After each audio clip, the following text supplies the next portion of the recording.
the other one, in 1903, somebody called Emmeline Pankhurst, very famous name, really, Yeah. the famous suffragette. She started the Women's Social and Political Union, All right. which I think its motto was deeds, not words. They were very determined, very, very militant as well. I mean, we've Oh, seen in more recent years, we've seen some militancy, I guess, with climate change protesters, blocking roads, throwing paint on buildings and on works of art and stuff, and other things that can also break the law. And the suffragettes, as they became known, in fact, the reason they became suffragettes was because the newspapers at the time rather mocked them, mocked the group who were doing this.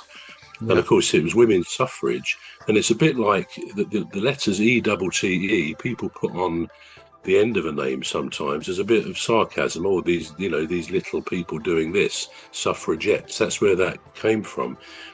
So Right. anyway, they actually were quite militant. They indulged in lots of window smashing, which is quite a Wow. thing to be doing in significant buildings. Um, and other things, they disrupted important meetings where they could. And we see that now sometimes, don't we? We see somebody rushing on the stage in a political meeting or something like that. Or even on a football pitch, you get people rushing on to protest about this, that, or the other. Well, they did lots of that. Some of them were jailed because they also committed arson. They set fire to buildings, but never, I believe, with the intention of killing anybody. They were empty buildings they chose, but they still committed what is a very serious offence. And when some of them went to prison, they went on hunger strike. So you can see the depth of feeling that these women had in their Yeah. quest to get what was should have been rightfully theirs, the right to vote. And this went on. In fact, one of the saddest incidents was in 1913 when a lady by the name, I think, of Emily Davison, one of the suffragettes, she went to the Epsom Derby, which was still running then, Epsom Derby, the horse race.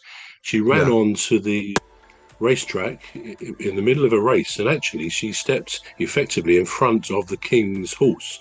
So presumably she deliberately went in front of the king's horse as it was then.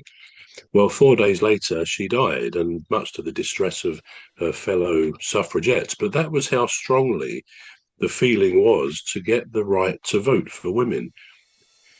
Then came the First World War in 1914 to 18. So, excuse me, the women generally, excuse me, they agreed to pause their protest. It still went on behind the scenes, but basically, when the men went off to war, the women took on the jobs of All the right. men, which of course had never happened before that. They were in the workplace, in the factories, on the farms, everywhere where men were, the women took over.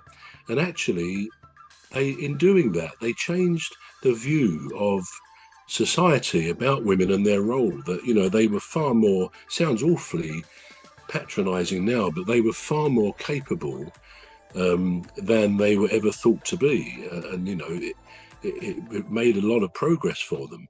So, Mm. and in one area that they also did, they joined and played sports, which they never really had in some sports before. For example, football. So the war ended. The men came. Some of the men came back, took on the jobs again, and the women resumed their protests, as well as carrying on their love of things like playing football and other games too. Mm. Well, I think the government of the day were sufficiently impressed. In 1918, they passed an act, I think the Representation of the People's Act, which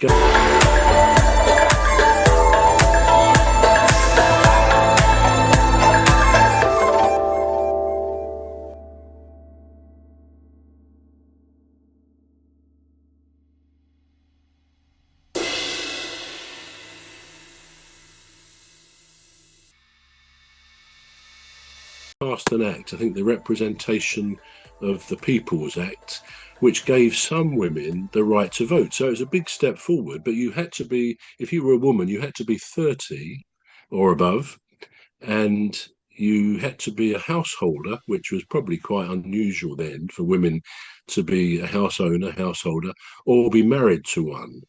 So some women had the vote, but of course it still wasn't achieving what the suffragettes and suffragists wanted.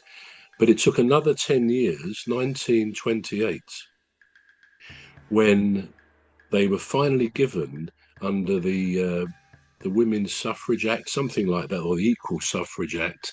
The government passed that, which gave women over 21 the right to vote, equal suffrage, the same rights as men. So it's only 107 years ago. No, less than that, isn't it? 1928. It's actually 97 years ago, where women finally got the right to vote.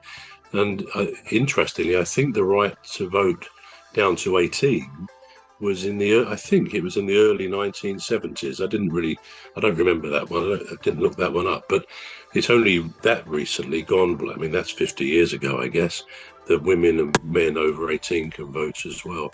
So ultimately, their protests were successful. It took over 28, 30 years to achieve this, with all sorts of protests and militancy in the process. So to me, it begs the question, which I will put to you.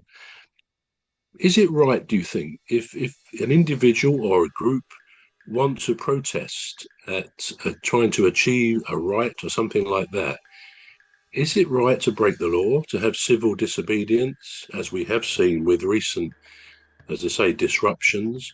Or should it always be constitutionally correct and within the law? What do you think? There's one thing that I've come to realize today, that great minds do really think alike, don't they? Because that was what I was thinking. I was thinking the same thing. When you were going through the narratives, I thought, what are we encouraging? Are we saying, to be able to, there have to be some sort of revolutionary act, or there has to be some sort of militancy or vandalism, to achieve the aim. And it just got me thinking. It got me really thinking, because I'm thinking now, would these set of hardworking women in their own rights, would they have achieved what they'd set out to what they'd set out as their goal to achieve? Would they have rightly achieved it if they'd carried on peacefully, protesting peacefully and saying, we're saying no to violence, we don't want to do